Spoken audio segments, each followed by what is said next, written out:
Hi, everyone. So welcome. This next panel is going to be on alternative income generation, which is very topical. People are concerned about rising rates. People are concerned about the aging of the bull market, and we've sort of all been exposed to these messages. But we have a very good panel with us today with a lot of experience to help us negotiate some of these issues. I have Barry Nelson from Advent, expert on convertible bonds, who I've known for a long time and has taught me more about that subject than I knew for sure. Serton from Cohen & Steers, a REIT expert who's going to give us a little bit of insight. And down at the end, we have Ken Fincher from First Trust Portfolios and Mike Taggart from Nuveen to help us round out some of the issues around data and some of the other parts of building a portfolio. And so with that, I'll turn it over to Barry. Good morning, everyone. Really happy to be here. I was born in this neighborhood and I played in Central Park, and this morning I get a chance to play here again. Convertible securities, the pitch really is very simple. Convertibles are a niche that's been around since at least the 1830s. It's usually tech-oriented, growth-oriented. In the 1830s, it was the newly invented steam railways, and convertibles are fixed income instruments, usually bonds, that can be converted into a fixed number of shares of common stock. What it amounts to is a way to participate in the equity market with a higher yield than equities, with less downside risk than equities, with less volatility than equities. Stir it all together, and over the long term, the total return from convertibles is essentially indistinguishable from that of common stocks, but it's achieved with much less downside and much less volatility than investing in common stocks. It's a niche that most people don't use, and it works very well. Enough for opening remarks? Pretty good. Evan is our next speaker, and REITs is sort of his focus. Again, another alternative asset for income generation, and one that's actually been in the news, and so I think these remarks are particularly timely. Great, thanks, Alex. Yes, so I work for Cohen & Steers. Marty Cohen and Bob Steers founded the first real estate securities mutual fund over 30 years ago. So our firm has a rich history of innovation in this asset class. REITs, real estate investment trusts, by definition, are required to pay 90%, at least 90% of their net income to shareholders in the form of dividends. So there is a compelling income component to an investment in this asset class. If you look at the performance of U.S. REITs just last year, you'll see REITs delivered about a 5% return, total return, significantly underperforming the broad equity markets. But what you need to realize when you look at that 5% return is that there were property types within that 5% that performed as well as 25%. That would be the data centers and some of the cell tower REITs, seeing outsized demand for those sorts of assets. And there are other property types like the malls and the shopping centers, for reasons I'm sure most of you can imagine, that delivered negative total returns in 2017. So an asset manager such as us that can choose the companies and the sectors that are most attractive on both a growth and value basis can add value, substantial value over the long term, and Cohen & Steers has been able to do that. And then we're also going to hear from Ken Fincher today. Ken actually, unlike people like me, actually builds portfolios for clients for a living, and so actually having a practitioner's view is useful on panels like these. Ken, what's your opinion on the notion of alternative assets and using them to generate income in a portfolio? You know, it's interesting. When I started in this business some odd years ago, everything we did in the closed-end fund space, I started from a product side, so dealing with bankers and trying to bring products to market. But everything we dealt with in the modern closed-end fund space, I'm not talking about the General Americans and the Source Capitals, but everything probably late 80s and on, there had to be a natural coupon, a natural income coming off of it. So it really started the modern era started really with municipals because it seemed like the most logical. And then, of course, we went into corporates and a few other fixed income. You know, what Barry and Evan are talking about, we're sort of that first derivation. How do we get outside of really fixed income and bring something that isn't, you know, it's neither fish nor fowl to the market? And one of the things the closed-end fund space did is and they still do, is they try to turn everything into a bond, right? If you think about it, it's got to produce income. We've all been married to the fact that if it's a closed-end fund, what's your yield? I mean, when you walk into a banker's office, what's your yield? Because if you don't have yield, guess what? You don't have a deal. And so the closed-end fund space from a product development standpoint, we had to make everything look like a bond. Now, come full circle, we've kind of painted ourselves into a corner in that because everything, even with the first panel you've talked about, everything we've heard was, you know, hey, what's the income? We look at the discount, and if you don't have enough income, you're going to have a big discount, and that's value. I think we need to get beyond that. I love the alternative side of things, the fact that you can look at in almost any category, whether it be converts or senior loans or preferreds, to find something different than just a straight bond. But we've really painted ourselves into that corner that it has to have income. We've given up the capital appreciation game in the closed-end fund space. And I think from our first panel, that's why we are where we are today in terms of not being able to bring anything to market. And I understand the closed-end fund is an income vehicle, or at least it's been portrayed as an income vehicle. But things have to change a little bit in there. The fact you have alternatives who may be paying above what their natural income levels are, just so they not only could get to market, but also can survive in the secondary market. It's a different world right now. And I think in terms of alternative income, great idea, but I think we have to get back to basics in regards to what we're doing in the closed-end fund space. I know I'm the heretic in the room right now, so I apologize for that, but I think we have to think pretty deep in terms of where this industry is going, really from now going forward. Okay, and then Mike from Nuveen has actually done quite a bit of research in terms of how to integrate some of these different asset classes and sort of make them part of a more contiguous whole, and actually has some very interesting data to that end. And so, Mike, if you could share some of that with the room. Sure. So, hello everybody, good morning. So one of the things that I do at Nuveen is I do a lot of research and do a lot of data, and use a lot of data. And I think anybody familiar with closed-end funds knows that they are typically, you know, volatile, more volatile than, say, you know, a similarly invested mutual fund. And that's because, you know, obviously most of them are leveraged because they don't need to trade at NAV, so the price can bounce around way more than the underlying assets do. So, but what happens when you take, you know, my question for some time has been, you know, what would happen if you actually built a portfolio that was somehow optimized for income production, and you took parts of that portfolio, then you went ahead and took parts of that portfolio and substituted in closed-end funds, you know, these volatile closed-end funds. How much of that volatility would get diversified away? So we worked with so I did, way years ago when I was at Morningstar, I did something pretty elementary with this, and it was pretty interesting. So then I wrote an article about it, and it's probably no longer available. So we had our quant team at Nuveen look into this and come up first with an optimized portfolio, given today's market environment, looking out over 20 years, what kind of, you know, if you started with a stock, just a 50-50 stock, dividend-paying stocks, you know, core bond portfolio, and then you turned that into a multi-asset portfolio with, you know, equities, REITs, those sorts of things.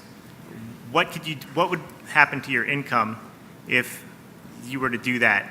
And your income would have. So then what we said was, and this is typical of kind of when people do these studies, they go back in time and they say, well, what if we would have implemented this 20 years ago, even though the portfolio was built today for the next 20 years?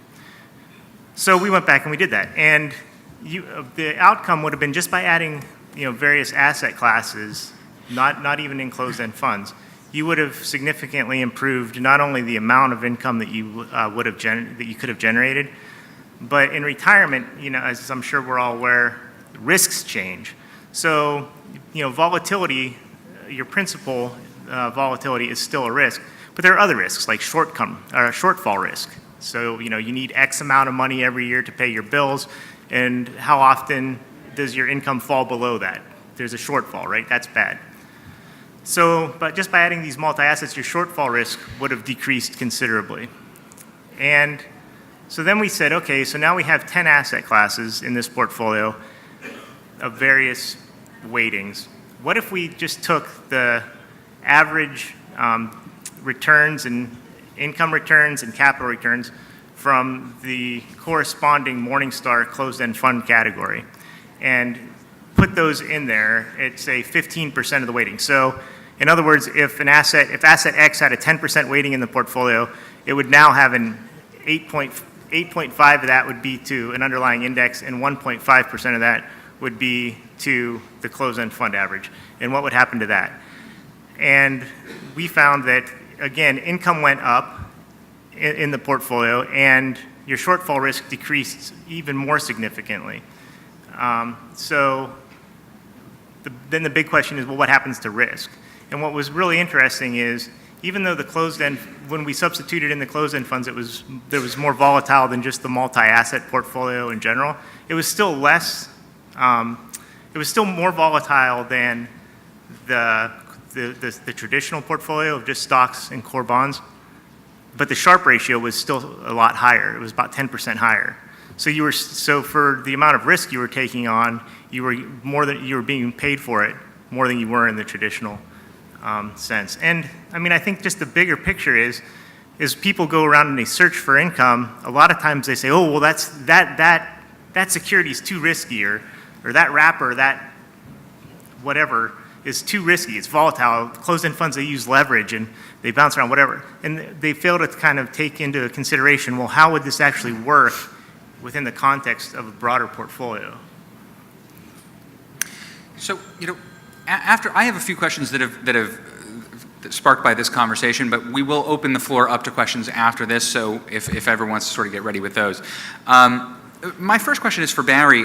In terms of using convertibles in an income portfolio, some of the things that we hear on my side are credit risks and the balance of how do investors who are reliant from income, how do they judge credit risk in a security, and also using some of the equity option and some of the risks that come from there and the volatility that you get in converts.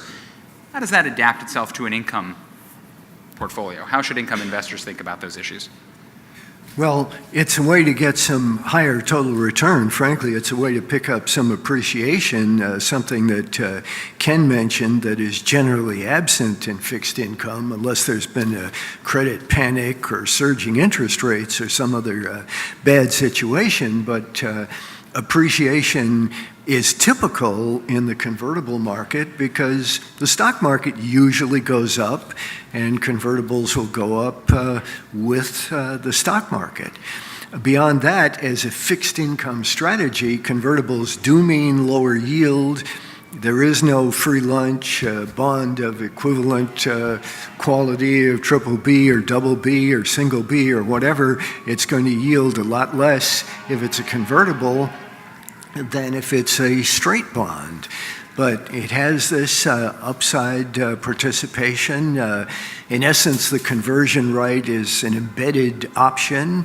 Alex mentioned optionality. And the embedded option gives us a little bit of upside sensitivity to rising volatility in the marketplace. That is, that the value of that option goes up if the market is more volatile. Indeed, convertibles often perform very well in a more volatile market. The biggest factor, though, from a fixed income perspective, is the fact that convertible securities usually go up in a period of rising treasury rates. That's because usually rising treasury rates are associated with a stronger economy. And that's a very significant diversification in a fixed income portfolio. My next question also to build on that, for Ken, You said that investors should consider, pursuing gains. Not everything should be driven by income, both from the investor perspective and both from the closed-end fund issuer perspective, that we should work our way away from only yield-bearing strategies and things that are really focused on that to the exclusion of everything else.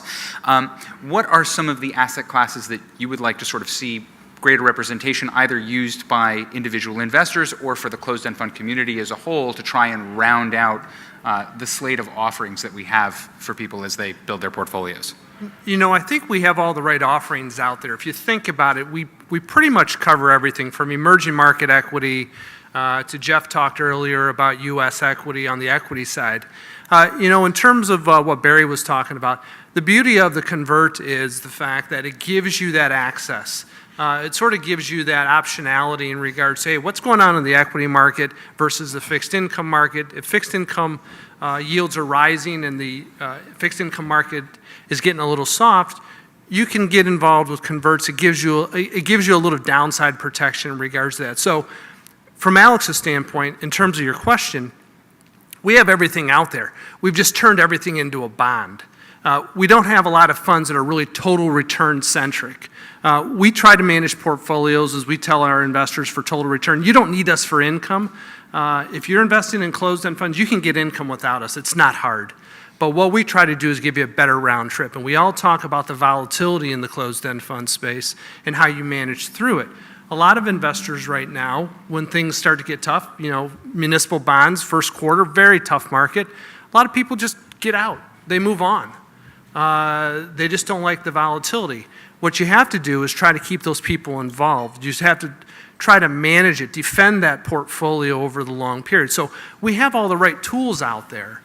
I would like to see a little bit more on the equity side that is really total return oriented. If you think about it, there's a few funds out there that you may be familiar with on the equity side that really kind of throw the whole income thing out the door. We're saying, hey, we're not just an income vehicle. One of my favorite examples is Source Capital. Source, SOR is the ticker, came out in 1968. The fund, I think, came at about $12 a share. A couple years ago, Source, their manager retired, who had been the manager really through the whole period of time that Source came to market. Their manager retired, and they changed the strategy. So in terms of changing the strategy, what they said is, hey, look, we're going to pay out all our gains. They paid out over $33 in gains per share on the portfolio, and they reset the portfolio, I want to say in the mid-30s, somewhere in the mid-30s. And that fund is now a little bit different strategy. But here's an example of a fund that had really a total return bend. If you think of anything from the 90s almost till recently, what equity-based closed-end fund has that type of gain built into their portfolio? Now, that's not to say Source didn't pay out income. It typically paid 4 to 4.5%, and you traded at probably an 8 to 10, 12% discount. But the fact that you were able to garner, if you were an investor a couple years ago, $33 capital gain distribution is a little bit different than the equity portfolios we have now, which are all option overlay. We could go back to the whole dividend capture strategies, which were wildly successful at the time when you brought them to market, which really kind of blew up in 2008, 2009. And you don't have a lot out there. The more recent example, and again, another one I always like to use, is BlackRock offered a fund, which is really a science and technology fund, BST. Here a fund came at 20. Didn't have a whole lot of interest on the IPO, probably raised $300 or $400 million. And that fund now is trading, and this is just a few years back, that fund's trading at 32, 33. Again, their income now is only about 4%, but when they came to market, they had to be probably in the mid to high single digits. The focus has been so much on income is we're giving up the potential. And who's taking that from us? Who's taking that potential total return? It's the ETF space. ETFs are $3.5 trillion. And most of them are really focused on total return and not as much focused on income. And while we sit still at about $250 billion, and our IPO market, as I said earlier, as Doug mentioned, is on life support. I'll quote Doug. It was on life support. So, I think what I'd like to see is a little bit more focus on the ability to gather total return in the space and not have funds that are so focused on income that I give up all my upside if I buy one. When you say total return, you mean capital appreciation? Yeah. I mean, with a little bit of income, because they all have total return, right? But most of them just are turning that into cash flow or / income. And Well, most of the total return in flip it. equities is, Yeah. you give it up through Right, option yeah, override or something right. so you can produce an income. Right, exactly. My next question is for Evan. And again, within the context of trying to sort of build portfolios and investors are looking out for different risks, the REIT market is a highly differentiated one. How does Cohen & Steers, how do you classify different subsectors of the REIT market when you're looking at credit risk, economic cycle risk, interest rate risk, and some of these other things that might be a little bit more nuanced than just saying REITs as a whole? Well, lease duration is a big part of that. We are in a period of rising interest rates, but those rising interest rates are rising because economic growth is expanding. And when economic growth is expanding, as a landlord, you want to be able to reprice your rents as fast as possible to capitalize on that growth. So property types that have shorter lease durations than average are, all things being equal, going to be some of the more attractive property types. So hotels is the best example because they can reprice their rents virtually every night. Apartments, usually the leases in that asset class, in that property type, tend to be about a year or two. Self-storage is another good example, up to a year or two for self-storage. Now, on the other end of that spectrum, you have healthcare REITs, whose leases on average tend to be about a decade long or so. You have the triple net lease sector, a retail-oriented sector where leases tend to be of that length as well. So what you want to do in a period of rising economic growth is weight your portfolio to economically sensitive property types like the hotels, like the apartments. In our portfolio right now, we have overweights to those sectors largely because that repricing effect is very strong right now. Interesting. And then my last question is for Mike, and you talked a lot about diversifying away and using different kinds of asset classes in the closed-end fund format and putting them into a portfolio to try and gain income and keep your eye on shortfall risk and things like that. Broadly speaking, what kind of income levels did you find are sustainable? What is there a risk? And I can tell you from my experience, I've sometimes gotten the feeling that people are pushing it too hard. They're looking for 9s and 10s and 11s, and they're trying to sort of justify withdrawal rates that are very, very difficult to maintain. What have you guys found in that area?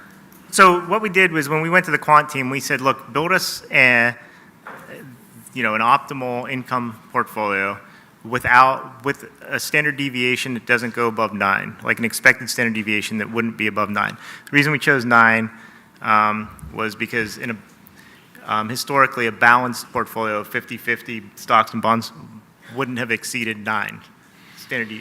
Not standard deviation, I guess it would be 0.09, not 9 standard deviations, obviously. And so, so that's what they did. And we wanted them, when we started, we didn't really know kind of what kind of yield this kind of portfolio would kick off. We were hoping it would come up with like maybe 5. And what we found was it's closer to 4. So if you had $1 million portfolio and you said, now this is obviously before taxes, you would say, okay, I need $40,000. That would be a 4% yield. And when you do the multi-asset with closed-end, 15% closed-end fund in there, and this is, again, Morningstar category average historically. So it's not even like, picking the best fund in a category or, that sort of thing, just the average. We found that 94% of quarters in the last 20 years, you would have made more than $40,000, or it would have been $10,000 a quarter. So 94% of the time, you would have eliminated your shortfall risk. Right, interesting. We have about 15 minutes left for questions, so I'd like to open it up to anybody who's got one. I see here in the front. There's a mic right here. Oh, I'm sorry. Can you explain to me what leverage means in a closed-end fund? Ken, would you like to take that one? Sure. Really in the modern day, and I'll start with a pretty simple example, which is the municipal space, which is still the largest space in the closed-end. In many instances, after a fund is brought to market, and let's say your coupon is 4, the portfolio is yielding 4, the manager will go back, and it used to be what they would do is they would go back and they would have a second offering for preferred share. Now, obviously, since the crisis, you can't really do preferred, muni preferreds or any of the preferred because that market all dried up. So what they will do then is they will go borrow. So let's say we raised $100 million. We want to leverage our portfolio 33% typically, which is what they would do. We're going to go out and we're going to raise an additional $50 million, or we're going to go borrow $50 million at a short-term rate. So the SIFMA rate is what, running? 170, 160. So running, let's just say 150. So just to simplify things. So we're going to go borrow at 1.5, and we're going to take those borrowings at $50 million, and we're going to invest them at the 4. So we have a $150 million portfolio invested at 4%. So what will happen for that shareholder, the common shareholder, while we're paying that 1.5% for our borrowing, the common shareholder will see enhanced income from the borrowing because now you not only get the 4%, but they get the 2.5% off that other $50 million. So what they're going to do is, and again, top of my head, they're going to say around 5% yield because there's a borrowing cost involved. So they're going to get enhanced yield because of the leverage. But again, what happens is that increases their duration on the portfolio because now they have a $150 million portfolio invested in bonds, but they have a debt obligation as well. So they have increased duration. So it's not free. You get increased income, but you also get increased risk. And that's kind of a simple form of what leverage is done. So it's done a number of different ways now, whether it's through borrowings or it's through some type of preferred share. Some of the equity funds have a more coupon-oriented listed traded preferred, but that's in essence the simplest form in terms of what leverage means in closed-end funds. And most closed-end funds, at least in the fixed income side, are levered. There's a few that are not, and then it's more diversified on the equity side of the portfolios. I think our next question is over here in the second row from Connie.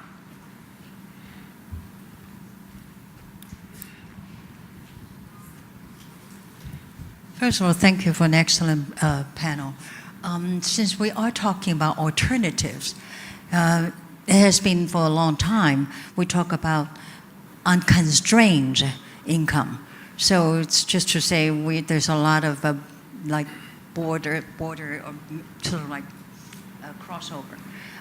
Number one, nothing was mentioned about BDC. I wonder what the panel was thinking, because that's have income, of course. And the second one is, especially recently with the due diligence we've been doing, there are quite a lot of new trends in the real estate, either direct investment real estate or IITs, developing what's called the convertible preferred based on private equities and paying anywhere from 8 to 9 to 10% distributions. So I wonder if Mike and Evans, or obviously for Barry as well, and then Ken, your thoughts about these other type of the alternatives that's happening a lot. Some are traded, some are not traded, but it's doing quite well. Surprisingly, in short years, they double, triple their AUM.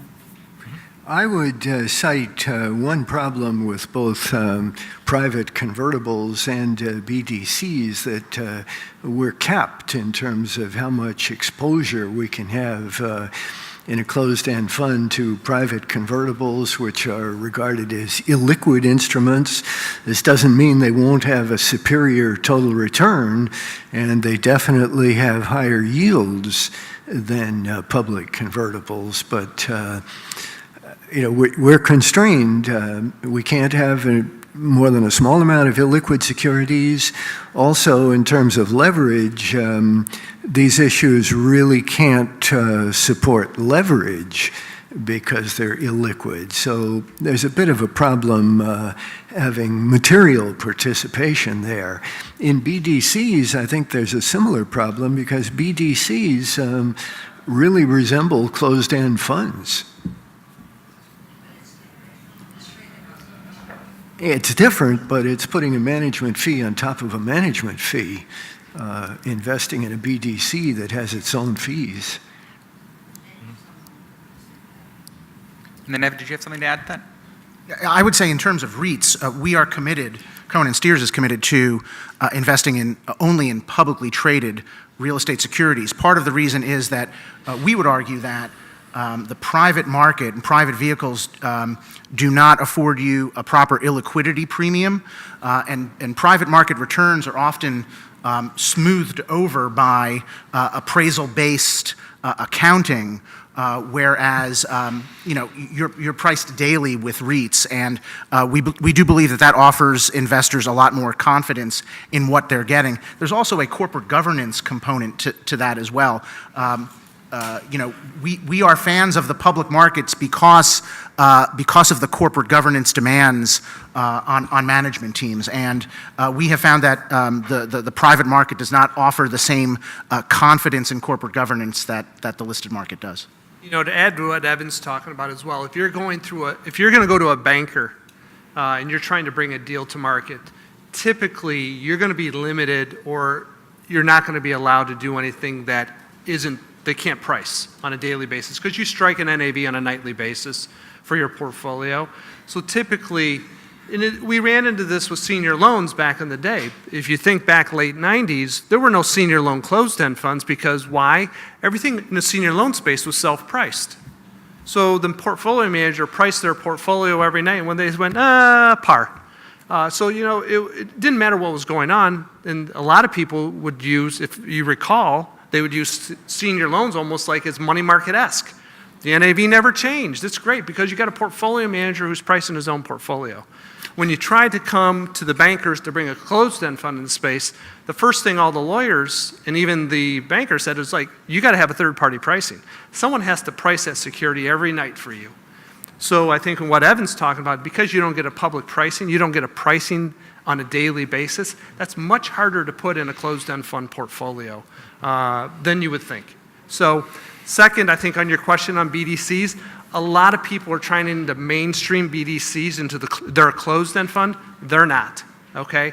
That's my opinion. Yeah. They're just not. They're different. They are not a sector. They are not a strategy in the closed-end fund. They're different. They're not the traditional closed-end fund. My personal opinion. I don't think it's, people get confused because they're closed-end management companies under the 40 Act, and so they think, oh, well, they're a closed-end fund, and they're not. They're kind of two separate tracks off of that closed-end management company. Exactly. Okay, I think we have time for one more. Yeah. Right over here in the front. It's coming back. You talked a lot about the problems in the IPO market. As to the initial panel, how active are any of you are interested in moving to? Oh yes. The question was about the problems in the IPO market, and therefore are people on this panel actively moving towards the non-listed approach or interval type funds? I'm looking about alternatives to the IPO market and whether you see a lot of opportunities there. Okay. Anybody on the panel want to take that one? I work in publicly traded funds, and I'm not on the banking side, so it's hard for me to answer that. But does anybody else want to grab that? I'm always willing to give my 2 cents. Yeah, there we go. There are a few of these privately that really in 2008, 2009, you saw a number of these privately or non-listed traded closed-end funds brought to market because we were in a crisis. And there was a short tie-up period for those. If you think back to, the private-public partnership funds that were brought in 08, 09, in many instances, one of the big objections to these private or these non-listed were the fact you have limited liquidity. For a retail investor, and closed-end funds are a retail product, that private is really more institutionally based or high net worth based, someone who's willing to tie themselves up for, give it 1, 2, 3, 5 years, and not have the ability to move in and out as frequently as they like. So the space is interesting. You're getting some interest in there. We've seen some things done, but it's typically not to the traditional closed-end fund buyer, that retail buyer. Okay, and I think we have time for one more if there is. Yes, I see in the back over there. I think one issue you've brought up here is, Cohen and Steers, you don't invest in non-publicly traded equities or fixed income for your funds. However, what's going on in the publicly traded market is that we've seen a massive shrinkage in the number of companies available to trade in. Traditionally, a lot of the spaces such as chemical, forest products, you can go on and on and on, auto parts, etc., are being gobbled up through M&A activity. So much to the point that the Russell 5000 that we used to know now only has 3,460 stocks in it. So is this shrinkage limiting your opportunities? I would say no. There are about 160 U.S. REITs in our investment universe. To the extent that these NAV discounts that we're seeing in the market, to the extent that they persist and these companies or some of these companies get bought out by private equity firms or even other public companies, it will only provide a floor for valuation. It will only be a good thing for the public markets if these NAV discounts that we're witnessing in the market get erased by that. We continue to see IPO activity in the U.S. REIT market. We've seen a number of industrial companies come to market. Industrial is one of the hottest property sectors right now, given the proliferation of e-commerce and the demand on industrial and warehouse space from e-commerce. We've seen already a number of IPOs just this year. So I don't think that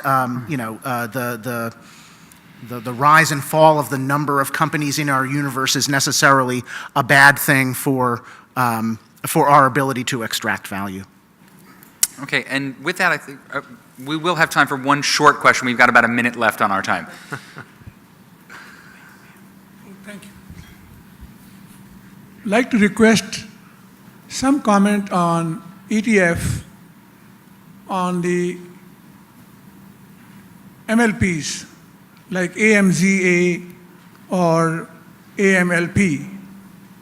I'd appreciate some elaboration on those two ETFs. Yeah, I think for the as an panel, alternative income resource. Thank you. yeah, no, I agree with you. Those are absolutely within the sort of the mandate of alternative income categories. But this panel is largely confined to closed-end funds, and MLPs aren't an area where I think we have anybody who sort of can comment for their firm. So I'd be willing to discuss that with you in the lobby, but less on an official basis. And we do, yes, and there is an MLP panel as well in the afternoon, so there's lots of places to answer that question. And there is a BDC panel as well. That's in the afternoon at about 3 o'clock. They aren't closed-end funds. That's right. Well, thank you very much. Much appreciated. And thank you to all the participants.